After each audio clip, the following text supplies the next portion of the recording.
This episode is brought to you by Paramount Plus. Get in, loser! Mean Girls is now streaming on Paramount Plus. Join Katie Heron as she meets the plastics in Tina Fey's new twist on the modern classic. Get ready for more of the rumors, backstabbing, and jokes you loved from the original movie with some fetch surprises. Rated PG-13. Wear pink and head to ParamountPlus.com to try it free. Hi, it's Dave here. This is my wife, Kathy. Hello. This is the Cinemile, the podcast where we walk home from the movies. Today we are going to see Dune Part 2, and I'm very excited. Are you excited? Yeah. This is... I mean, does everyone know what this is? I mean, do we need to I'm not going to explain explain I'm excited because I really enjoyed the last one, but I do have to admit up top, I also can't remember the last one. Yes. So I'm going in excited, but a little bit concerned that I won't know what's happening. Yeah, I did recommend that you rewatch the first one because I know what your memory's like. It's just it's a leaky sieve in there. It's just one ear and out the other with you and Dune. Yeah. And most movies. So, but yeah, I did. By the way, sorry, that's memory for movie plots. Yes, no, Kathy has an exceptionally good memory for important things. The plot of Dune, not important. So I decided to do a rewatch at the weekend, and I also listened back to our episode of the first one, which you can see now in your feed. We pumped it up the top. And my feelings are pretty much the same as they were 3 years ago. I will say I'd forgotten that I fell asleep watching it at the cinema because it was very late and it's a long movie and it's a little don't at me everyone, don't hate me, but it's a little dull. That first movie, it's a little bit. I like it. There's a lot of setting up to do and I like it, but it's and I loved and I was very immersed in it, but it's a sleepy kind of movie and it put me to sleep and I was a little bored watching it again, I'll be honest. Oh, it's really? One of those things on rewatch? Yeah. But it's one of those things where it's like, it's not trying to constantly entertain you and throw stuff at you. I think it's just the world building. Yeah, exactly. It takes its time and I actually appreciate that. But it is a bit of a sleepy movie. But it is gorgeous. It is absolutely gorgeous. We're going to a new screen that's opened up in Cork. We're so excited. It's like Hypersense screen in the Gate Cinema now, called the Arc Cinema, and yes. It's like, it looks fancy. It looks kind of like the cinemas we used to go to in England. So I'm excited. Yeah, they've got 4K laser projection and Dolby Atmos sound. So we're making the kind of stuff we don't normally get in Cork. Hypersense debut for June. So I'm hoping it's good. And I'm super excited because it's just been absolute dreck at the cinema this year so far. I'm sorry, it's been terrible. We've had a rough year. It's been really bad so far, and I just know that our eyes are going to be treated here. Because this is pure cinema. This man, Denis Villeneuve, knows how to make cinema, absolutely. and I am so excited for some Big cinema. So let's go. Let's go, yeah. See you soon. See you on the other side. Bye. I'm here. It's been a while since you've had one of those nightmares. Tell me, what was it about? It's only fragments. Nothing's clear. You've been fighting the Harkonnens for decades. Look! My family's been fighting them for centuries. Your blood comes from dukes and great houses. Here, we're equal. What we do for the benefit of all. Well, I'd very much like to be equal to you. Maybe I'll show you the way.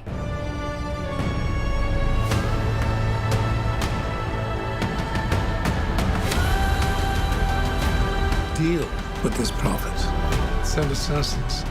Fade Rother. He's psychotic.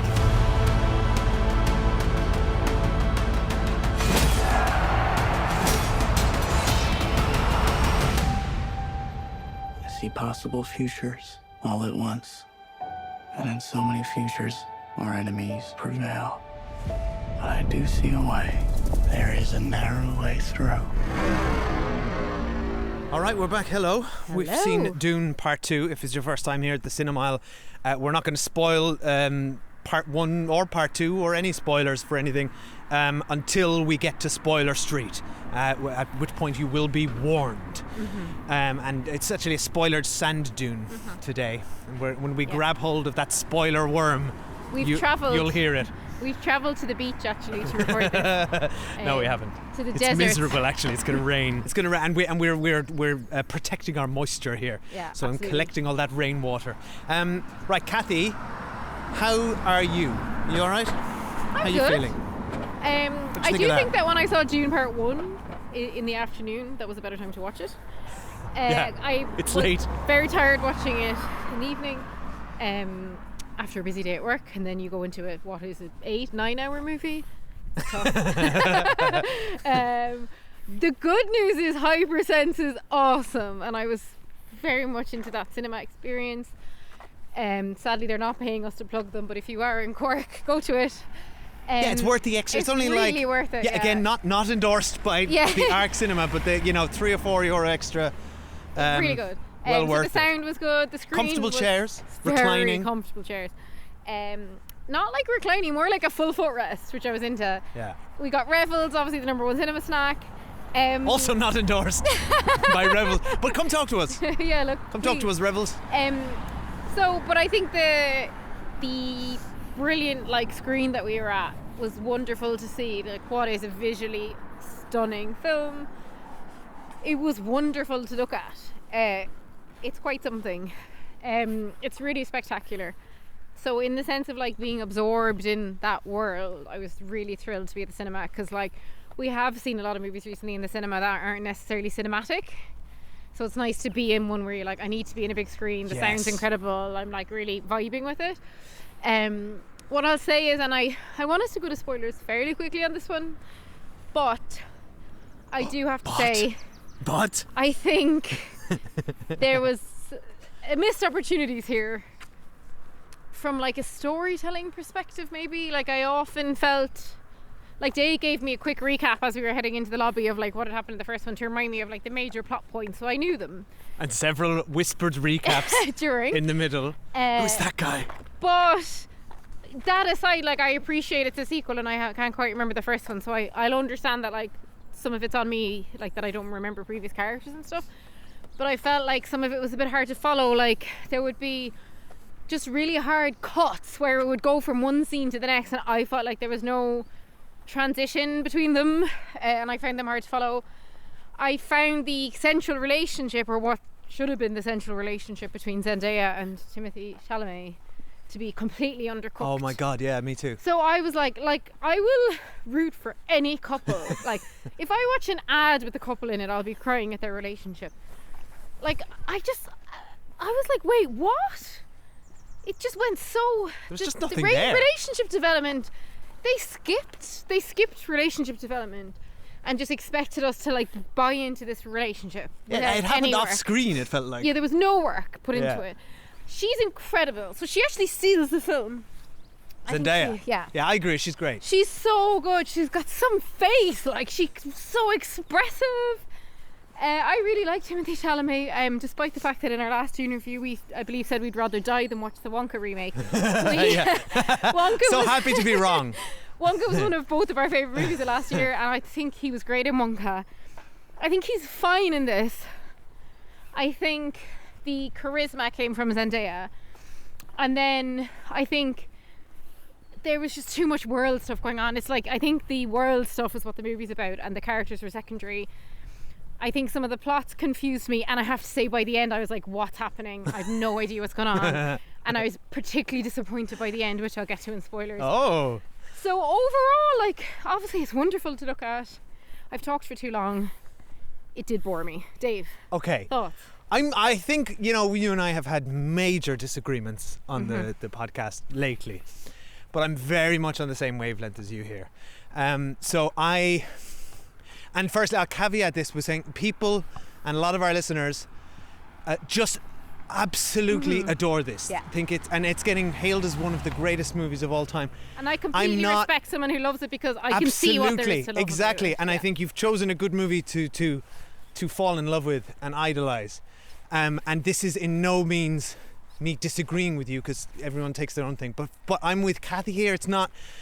I didn't connect with this. I felt bored isn't the right word. I was never bored, but I was never engaged. I never connected with any of the characters. I find that they're all completely one-dimensional.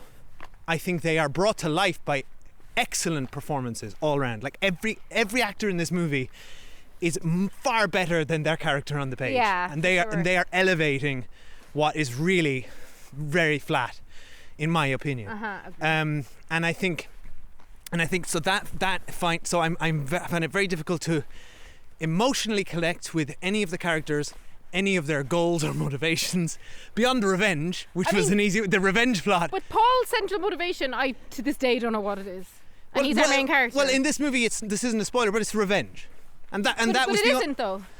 Well, it kind of is. Let's talk about that in spoilers, right? But so for me, the story is just creaky and it's showing its age. It is 60 years old plus, and I know Frank Herbert's novel is widely hailed and regarded, and I've read it and it is great and it's a page turner. But it's like, this is all stuff that has been played out so much in popular culture and the stuff that we've absorbed through our lifetime that it now feels old hat. It's like watching Citizen Kane, which revolutionized filmmaking, and it just looks like a film because everything aped it in the 100 years since. When I went to the toilet afterwards, I heard this girl go, "It's giving Star Wars." Well, exactly. Everything from Star Wars to The Matrix to anything. There's chosen ones and prophecies are so played out. I'm sorry, but chosen teenage boy. Exactly. Harry to Potter. Dominate the world. I mean, and again, that's not the source material was one of the first, so you can't fault the source material. But it's just that's the world we live in, and it's old hat. Excuse me, Dune was not the source of the hero's journey. No, sorry. Greek. I'm just saying. Yeah, I'm just saying this predated all the things we've just. Yeah. I'm cutting off people in the comments who are like, Dune was before Star Wars or whatever. But yeah, it's just like, and it's also just boring. I personally find prophecies and chosen one stuff so boring because the character doesn't really have agency. Yeah, and to be fair, that is kind of what they try to make the central conflict of Paul in this movie about that. Like, he's resisting his destiny and resisting his agency. But I've also seen that before, and it's not interesting. Whenever I saw like so he's boring. He's a plank. He's boring. Whenever they kept trying to make him more interesting by putting him standing with his legs wide apart and his cape blowing exactly to the right. And I was like, it works once, like maybe twice. That's not a personality. It's the way someone stands. Stop using it to try and make Paul interesting. No, he's Muad'Dib. At certain points of the film, I genuinely expected him to go, "Well, there's chocolate and there's chocolate, but only one makes your eyes pop out there." Chocolate. Put your hands in. How long do you want to do this? We've got so much Dune to cover. I know. I just kept thinking he's. So like, I like him. I love Wonka. I think Dune's great. He's a boring character. He's the same in both movies. He's also too capable. It's too capable in this movie. He has the problem. In the first movie, he is more relatable because he's shit at everything and he's a naive teenage boy. In this movie, again, not spoilers, but he becomes like a day later. Incredibly capable very fast. And you've got the problem, the Matrix sequels problems, where you just have this overpowered character. But so none of the threats, also none of the villains in this felt anywhere near as threatening as they did in the first film. No. Which we'll get to in spoilers. But anyway, I'm not. Those are the things that really blocked me from connecting with the story or the characters. And I think, unfortunately, story and characters are two very important things to a movie. Pretty important. But I'm going to finish on the positive before we go to spoiler street. But my eyeballs were so satisfied, and my brain, like, this is cinema. This is like one of the most beautiful and incredible movies I've ever watched. It is a absolute I don't use the word achievement. It's a cinematic achievement.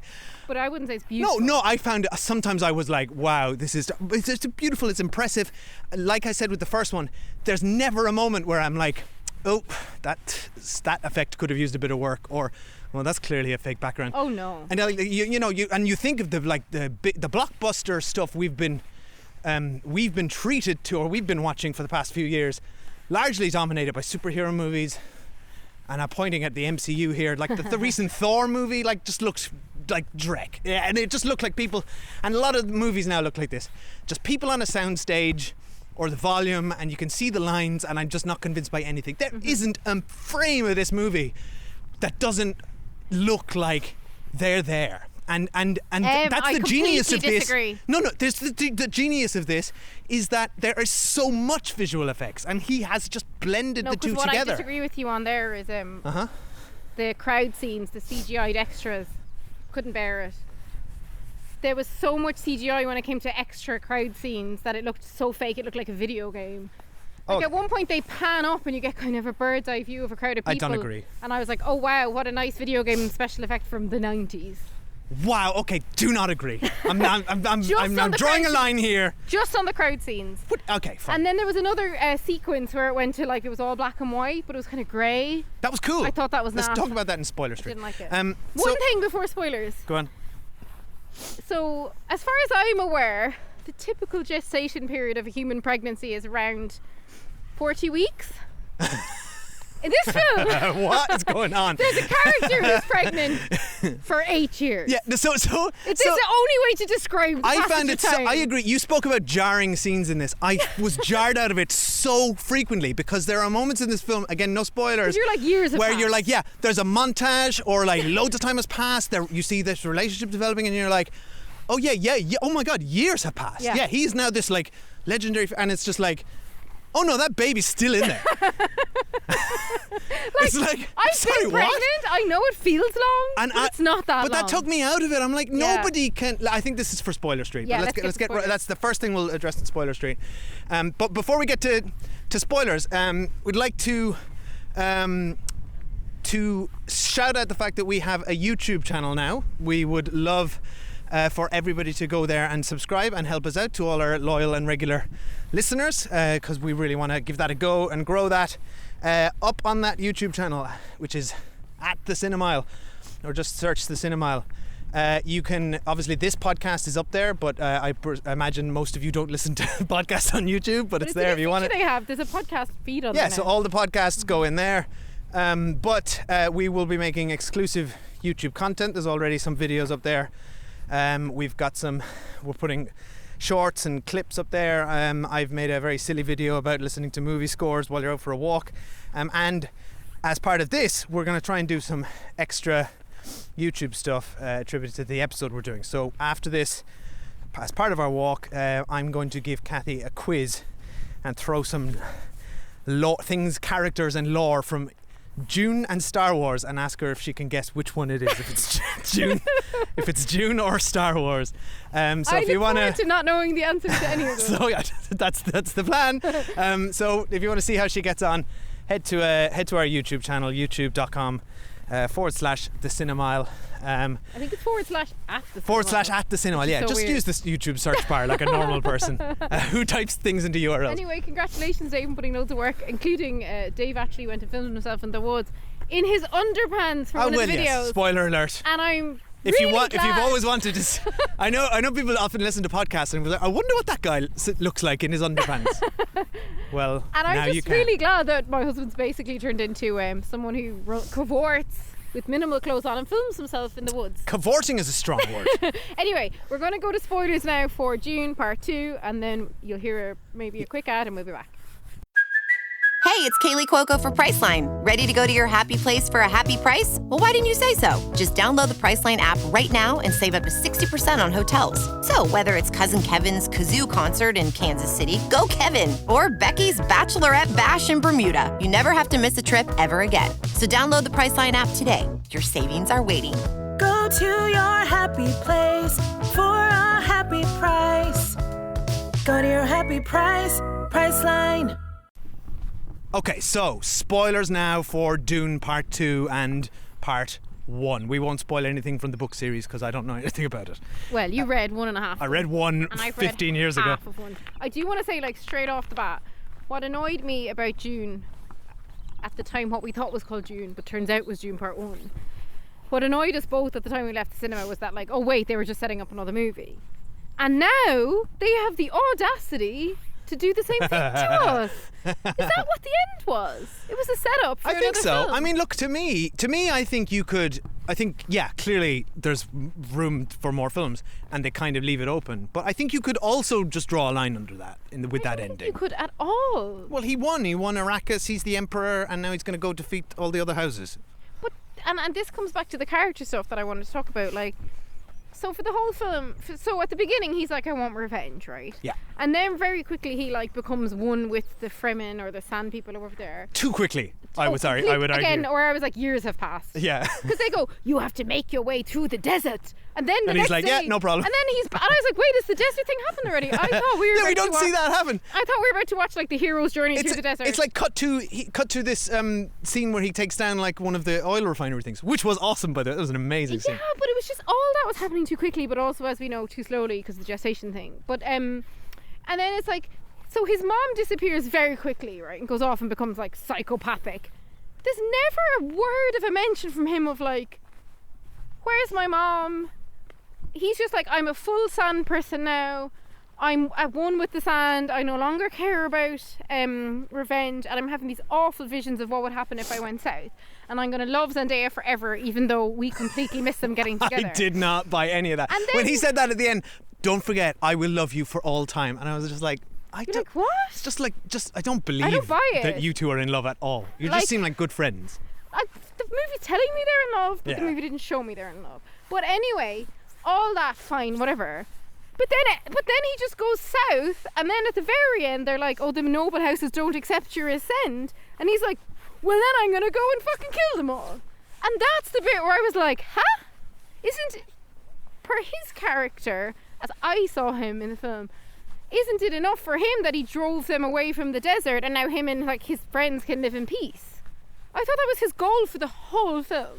So right at the end, suddenly he's evil, and I don't know where it came from. Yeah, I think so. In the first film, he has this vision of himself becoming this galactic kind of tyrant. He says, there's something like, I see myself, bathing the galaxy in blood.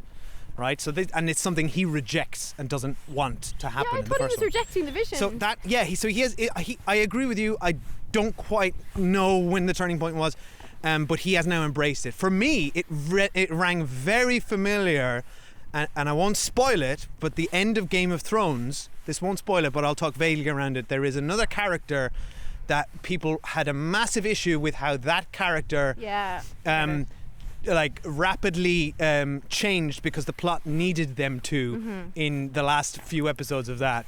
And to me, it felt like that. It felt like this. I felt like he doesn't have enough runway. This is a huge have book. Enough runway and had 2 hours and 45 minutes. No, I know, but it's not enough, and it's not enough for this book. It isn't. There's some, and to me that is the kind of the tug of war here, where there is so much material that I think would have benefited from being this all would have benefited from being a TV series. I was thinking the same thing, because then I've got more time to connect with the characters, the motivations, that you can really delve into all the politics, the intrigue, the plot. But 2 hours 45 minutes is not enough. This isn't a long enough film. No, but 2 hours 45 minutes from a plot perspective is enough, but not when you want to do all the stuff he does, where you spend like 2 hours looking at the glory of the sand dunes and like looking at how the worms work and all the cool fight scenes. Like, there's a choice that he's made, and he's sacrificed the character. Like at the very end, like from the point where he arrives inexplicably before everyone else to drink the blue thing, even though we saw them all riding. I was very confused by that. Why did he get there first? Yeah, they're all riding the worms together, which is awesome, the worm raiding stuff. I loved that. And then he drinks this blue thingy. Then she arrives, and her magic tears. Earlier on, she had been like, "Oh, my name is just like some prophecy thing," and I was like, Desert Spring. Jesus, here we go. And then he drinks it, and then every point from him drinking that thing onwards, I was like, this is not the film I thought I was watching. I don't understand what's happening. Timothée Chalamet can't actually pull off the aggressive stuff, and I think he's really good, but I didn't for a second buy him telling off all these grown men, and it just felt like little boys playing dress up, like when him and the guy who played Elvis. He was good. He was great. He's great. I think he's really Austin good in Butler. it. Yeah, I think he's really good in it. But at the point, for no reason, when they start fighting, I was like, and now we're into the mode where it's just boys playing pretend and dress up and fighting each other. Yeah. There was no. I was like, I don't care which one of them wins this fight. They haven't made Aaron Butler bad enough. I don't like Austin. Sorry, Aaron. What's his name? Austin Butler. Nice enough. Sorry, they haven't made him evil enough. I'm not with Paul because I don't care about Paul. I care about Zendaya. Yeah. At this point, she's the star of the film. And actually, when she walked away from it all, I was like, you go. I love that. I was like, she's like, fuck off. She's like, fuck this. Yeah. But like, I just, at that point, when you suddenly realise, oh, I'm not rooting for anyone. Yes. And I'm not interested in the plot. Yes. So I know exactly what you say. I felt like very passive about it all. Yeah. Like I'm just watching this all very passively, but I'm not leaning in. And I gotta say, I will attempt to explain the change, and I'm confident loads of our listeners are going to write in who know the story better or were paying more attention than us. And please do. And please do. Yeah. But because I agree with you, Kathy. I think the movie just kind of happens too fast for us to believe it. But I think what was supposed to happen is he drinks the water of life, and then he sees every possible future, and he sees the past, and he becomes almost omniscient or omnipotent, whichever one is relevant. And he becomes a boring godlike character. But almost like what happened to his mom, because she got so sidelined, we didn't see any results. Exactly. Because she got tattoos all over her face. Exactly, because she also says, he goes, "Did you know that we're Harkonnens?" And she's like, "Yeah." When I drank that, yeah. That makes no sense. Sorry. So that was her dad. She didn't even know that. Did the dad know that? Yeah, because he was looking at her as a baby, so I guess he did. But I mean, nothing really came of that, except he goes, "We're Harkonnens, so we're going to win by being Harkonnens," which could also be an explanation for why he understands his lineage. But win what though? Because we thought your goal was to free the Fremen and like stop production of spice. Yes, but I would. Okay, the way I thought he was disrupting the supply chain. I thought that was his goal. The goal. And then he forgot about that goal. I was like, what happened to spice production? This movie's all about the supply chain. But that's what he claimed he was doing. Yeah, but now he's going to go into the galaxy and I don't know. I don't know either. I don't know what to tell us in the comments. And like at the end when he's like, oh, Christopher Walken, which I love, and he makes Christopher Walken kiss his ring and all that stuff was cool. And then they're like, oh, sorry, we just got a telegram. The heads of the houses won't accept you to ascend. But why wouldn't they? Because he's Oscar Isaac's son. He is and apparently they were all on his side. Yeah, so excuse me, I thought I was going to be like, either. Great, you got rid of Christopher Walken. He's a prick. You have taken your rightful place. You're going to marry Christopher Walken's daughter. Fair. Well, maybe they're afraid of the leader of the Freemen of Arrakis. But what was the communication and who was it between?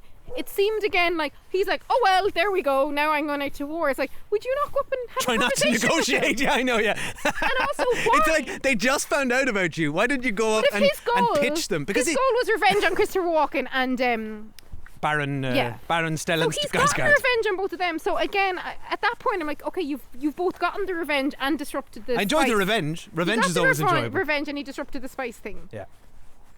At that point, I'm like, why is he going on? Why is there another film? Well, I don't know either, but I would imagine it's because he can see the future, or he's filled with rage. I'm watching this film. Tell me why in this moment. I know, I agree. And why is he like, okay, I'm going to marry you? I mean, obviously he's like, I'm going to marry the daughter. He's got this like he can see that he needs to, a political ally from the old establishment, and there's a lot of that sort of stuff. But I agree, it's not well. Why is he marrying Florence Pugh? And I thought Zendaya acted all of that so well. Like her face she's really emotional, like expressive actress. She's so good. Yeah. And I'm glad that she just walked off. But like, but again, like that's fine if the character can see the future, and book readers might know what's going to happen. But me as a normal person in the audience, I'm like, I don't understand what's happening. And now, do you mean I have to come back another one of these films and watch another one? I'm afraid so. Yeah, look, I'm with you. And honestly, Paul now is such an insufferable and annoying character. I don't want anything to do with him. I don't understand how he can be interesting. I just don't understand him. I'm like, what am I looking at? Like, I say like I wasn't interested in the fight scene. The fight scene, it looked to me like he was doing his own stunts, and it was class when he actually flipped over in the air. Yeah. Like if I take the fight scene for just watching a fight scene, it was amazing. If I really enjoyed the gladiator scene. So I'm not here to say I disliked the movie, because I actually didn't. I just, on the character stuff, it completely lost me by the end, and I genuinely didn't understand how he can go to Zendaya, I'll love you as long as there's breath in my body or whatever. It's just like, and why? then he's like, right, Florence Pugh, because we've had two scenes we had one scene of you in a tent together. Yeah, and he's like, oh, Florence Pugh, let's get married. It's like, huh? No, but that was obviously just a political I know, move. but why is why? he doing? Yeah, Go back and live in the desert. I don't know either. And ride sandworms. Like that's awesome. Can I just talk about the for a second how the whole thing about him being too overpowered? I found for him to be, he became like the balance of power in this movie was so tipped towards the good guys for 90% of it that it's not interesting. There's not enough conflict. In the first part one, the Harkonnens, you feel they are terrifying. Yeah, whereas and they are a Dave huge Bautista threat. to be They like wipe out a whole house. David Bautista, whatever he's called, was like a blundering fool for the whole movie. Exactly, I don't and know I'm why like, they did that to and him. now I guess they have to do that to make his brother seem even more of a threat. But they don't really do that either. They because introduced the way him they introduce halfway him, through the movie. they introduce him halfway through the movie by bringing in 3 people, and then from Atreides, 2 of them were drugged and got killed instantly, and then the one person, and then we're supposed to be like, oh no. Like, it's like, sorry, you've one slave and that he's isn't like, drugged. you tried to kill me. It's just like, so he's afraid of taking one guy on one. And then suddenly he's just incredibly powerful against Paul at the end. So I'm like, okay, but you didn't establish how dangerous he is. I know he's sadistic and cruel, but they didn't dwell on that stuff enough. And I don't like to dwell on sadism or men like hurting women. I'm not suggesting they should have done that, but there's a scene where there's he's enough like, of that. They hinted it. Yeah, but not enough. He goes, oh, this knife isn't sharp enough, and we see him kind of half stabbing someone off screen. But like, I didn't feel that. I wasn't like, God, he's really evil. Like, I'm not threatened by him. That was just a cartoonish, particularly because of the way they were doing it all in black and white. It was a bit like 300 or something. I thought that was cool. I thought it was stylish. It was stylish, but there was no substance to it. Like, he wasn't scary, and he's a great actor. Like, I think he played it really well. Yeah. It just, and I was like, it's too late in the movie. He's not like, I don't understand how there was not even a moment where I thought he'd beat Paul. No, but I did. Yeah, I agree. I just had to accept that what they showed us of his character didn't lead me to believe that he would beat Paul. No. But then in the fight, Paul is really up against it. Yeah, so the fight I'm was like, awesome. which I found satisfying, because that's what we needed for this whole film, was our hero is up against it. Yeah. And that was the only time I was engaged, but I didn't believe it because the rest of the movie is like, Paul is just kicking ass all the time. I think they he's tried to doing make it everything. threatening. He can just ride a worm straight away. The worm was so great again. cool. Looked great, so Yeah. cool. But like he's never at any point in the movie is he challenged by anything. I thought we should have seen his desert journey, and he's like hallucinating and all these things. Just are give us attacking him. anything. And then it just cuts to him and Zendaya like mildly flirting with their very friendly-ish chemistry. Yeah. He's so boring. He's so incredibly capable. All we hear is Muad'Dib is destroying us. He's doing everything. And then like the other thing is like then the Harkonnens come back with finally a bit of threat and they destroy their home, which is quite awful and tragic. Mm-hmm. But I'm like, why didn't Dave Bautista think to do that? The way they portray Dave Bautista is like he just did nothing. He was Dave useless. Bautista's like, huh? He was like, he just became a bumbling fool. I love the scene with Dave Bautista. Like so many individual scenes I loved. When he's like, him and his kind of henchmen arrive and the desert people are just coming out of the sand and just pulling them away. Again, it looks awesome. So the action cool. scenes are great, Yeah. but I'm just like, I found the balance of power and the shifts and everything not great. And also, Baron Harkonnen was so scary in the first one, and we get all the sense of all this political maneuvering. In this one, I feel like he was really sidelined. It's just like all he really does in this movie is put his different nephew in charge, and then he gets so easily defeated by the Emperor. It's like, how is he not like what we are supposed to understand from Stan Skarsgård and his brilliant creepy performance is that he's 10 steps ahead of this stupid Emperor. Right, always, and manipulating everyone from the shadows. Yet the Emperor, who for some reason shows up at the planet Arrakis, why would he go there? Why? The only motivation that the movie gives us for why he would go there, and I'm sure there's more in the book, like he's a proud man, or he's going to go there to stamp it out in person. But we get none of that. All we see is him getting a letter from Paul, dropping it on the ground, and then next thing his ship is there. I'm like, he got an invitation. Oh, please come to Arrakis. Okay, cool. And he comes with his whole army, and we're like, oh, it's the whole army. Now, excuse me, we do have to think though, in fairness, he's bewitched by these witch women, and they are sideline plotting with Florence Pugh that she should probably marry Paul. Oh, sure. So I think there was, But That's again, good. there was elements of persuasion. Florence Pugh probably wanted to go, but like on the Florence Pugh point, completely sidelined. Rebecca Ferguson, completely sidelined. For such a long movie that doesn't have that many characters, that's not true. It does have a lot of characters. Yeah, but not any more than a typical film would have. Like, you know, there's not 40 main characters here. Like, I loved the scenes with Florence Pugh and those and the women. What's her name? Charlotte. I can't remember. Charlotte her name. Rampling. I loved their scenes together, but like didn't get enough of them. The stuff with Paul's mom was like a completely different movie that we were like parallel to, but not part of. Yeah. Like, I thought that was fascinating. I don't know why suddenly her whole face was covered in tattoos. Why she was so evil, Because and it didn't tell us. And then at the very end he goes, "Your mother's warned you I was coming." So we know she's been spreading the news around the women to like build up the prophecy. But like, it was like a whole different plot, and I feel like she was so integral to the first film that I was disappointed. And by the end she still hasn't had the fucking baby anyway. Both of those characters, it's because her and Paul both become wise, sage old characters who can see the future and past, and that is not an interesting character as a protagonist. And then the baby's like, "Hello, mother." The baby who's Anya Taylor-Johnson from the future and is just like, hey bro, It's just like, I found like, I remember in the 1984 horrifying. movie the child is born. There's a little girl. I seem to remember. I haven't seen it in years. The mom But she's and around. the baby stuff was just like, I kept being so taken out of the puppy. Like, why It was is she a still bit pregnant? silly. Why is this baby talking? And then like, it just, I don't know, like, it sounds like we're shitting on the film. We actually both enjoyed it. It's just No, when you the unravel it. film's great. I'm sorry. I'm just like all You're just, these like, things. nitpicking. No, it just felt like I couldn't really. It felt like I couldn't get firm grip on the movie. It's like the sands underneath Sands are us kept shifting. Do you know what happened? And I'm like, the sandworm that we were riding was just going way too fast. Like when Paul it's both actually too fast and too slow. When Paul, like, okay, this all happened in the space of 10 minutes. Paul does a hero's journey through the desert that we don't see. Paul learns how to be like an awesome fighter. He apparently does something nobody else to be fair, ever he was thought an of. awesome fighter already. Yeah, but he does something that no one ever thought of doing, which is distracting someone who's trying to shoot you so that you can shoot them. And then he rides the sandworm, and then he's like king of the desert, and they've all given him like a native name, and you're like, oh wow, years have passed, and then you realise no time has passed. And at that point I was like, it's so unearned. Yeah. But I bought into the fact that Paul was like, you know, ever since I came to the desert, I'm not into revenge. I just want to be with Zendaya in this tent, and like, this is my life now. And the film, I don't know why it made us feel all that. But it wasn't that enough because he was always going to go south. So I'm like, anyway. But Look, he was proactively like, I'm not going to go south. And then he just changed. But he his was mind. always going to go south. So it's like, it's not interesting. This was Anyway. I'm Look, a schmuck. I believed him he wasn't going to go south. Did you really? I was like Zendaya. I was rooting for him. I was just waiting for a plot reason for why he has to go south. And none so came. I'm like, yeah, it did. All the homes in the north got destroyed. The Harkonnens blew up all their homes. But they could rebuild them, like.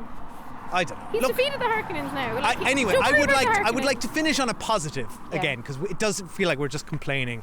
But that's just our experience, and I really don't want to make anyone. Absolutely not. I'm in fact, so our happy for patrons- anyone who loved this. People love this. Our patrons And- have all been writing to us about Yeah, how let's much get they loved some it. positive Yeah. vibes going here. So the best thing about our Patreon is we do like regular movie, we do retro movie review every month, we do regular TV reviews all the time, but the best thing is actually like the chats with the patrons who are like way bigger movie buffs than us, and loads of chat about Dune in the group this week, as one could imagine. Yes, so we're going to read out a couple of your comments, patrons, and also get some other voices in here, because We you and need me that, are yeah. you and me are being a little negative. Also, I thought this movie was great and looks amazing, and it is a cinematic spectacle. Can and I tell you achievement. what Kate Peroni said? And also, I think Denis Villeneuve should make every movie. I Please. disagree. I like him, but I don't think any No, I think every movie should be just be made by him. ubiquitous. Kate Peroni said, I saw a meme last week that said Dune is just Star Wars for people that listen to Tool. That is so funny. That is funny. Anna Wilczek said, glorious cinema with one main gripe that some of the scene-to-scene cuts were too sudden. Agree, That's what Anna. we're saying. 1 minute Paul's being tested with a desert crossing. The next, it's the Freeman versus the Harkonnen during their spice ops. Also Stilgar for MVP. Bardem is perfection. He is very enjoyable in this. Oh yeah, I love him. Johnny Key said Desert Power, and Denis Villeneuve continues where he left off with more epic vista storytelling and scope. Agree, it is epic. Fintan Garrity said, I think I preferred the Lynch version with the take on Baron and his death. The events of part 2 were covered in less than half an hour in the original movie. which helped me appreciate the new film for how many characters and themes they chose to develop. Yeah, that's good. Like, I can't see how they fit all this into one. They did a great job at adapting this, I think. I just think it's very hard to get it all into a film. Ben Marcini says it's sometimes a bit of a backhanded compliment to focus on production designs, etc., but I think it's justified for this. I'm still cold on the story, but I'm so very in on this being an example of why you build theatres to be special cathedrals to cinema as an art form. It. Big bass unit go brrr, and Zimmer leans into it. Yes, Ben, exactly I completely agree with that. This is 100% a film to see in the cinema. Tobias Hansen said, this epic, no other word for it, does sandblast you into your seat. This is the beginning of a Shakespearean ideological religious saga. Agree. Kate Peroni says, I may have seen this movie twice in 1 week. I think it's one of the most impressive movies I have ever seen. The casting, the cinematography, the costumes, the acting are all superb. While it hasn't replaced Midsommar as my favourite movie of all time, I think Dune Part 2 is a close second. Florence Pugh in both. Wow. And Jake Ward said, stunning. Denis has given our generation an iconic movie that will leave us all wanting for the next one. Can they just release the third installment already? Enjoy, folks. Jake, I'm glad I didn't read these comments before we saw the movie, because then I would have been spoiled that this film didn't have an ending. But I might have also been glad to know that, because that's kind of been publicised. When you don't know, no, I didn't know, right. And I never even watched a trailer for this or anything. When you don't know that it's not ending, you start panicking like I do, because you are like, I was sitting there going, oh my god, when is this movie going to finish? Like, I was really panicked. I was like, it's still on. I was happy to let it wash over me because it looked so good. No, it was from the point of when he drank the blue thing and it had completely lost me. Yeah. Before that, I was totally enjoying it. Like, I loved when he did the sand riding worm thing and then it cut to that, like, inscribed on a cave. Like, that was cool. Yeah. There's some great stuff in here. It's a great movie, but yeah, it just didn't connect with either of us, it sounds like. And when are they going to film the third one? Timothy Chalamet's going to be like 45. Yeah, well, maybe he'll have finally aged into this character who is all-knowing and eternally wise. So, look, thanks for listening. Do let us know. Keen to hear some more positive perspectives. Let us know what you thought. You can email us, thecinemile@gmail.com. Instagram, Letterboxd, and now YouTube @thecinemile, where you can talk to us. And TikTok.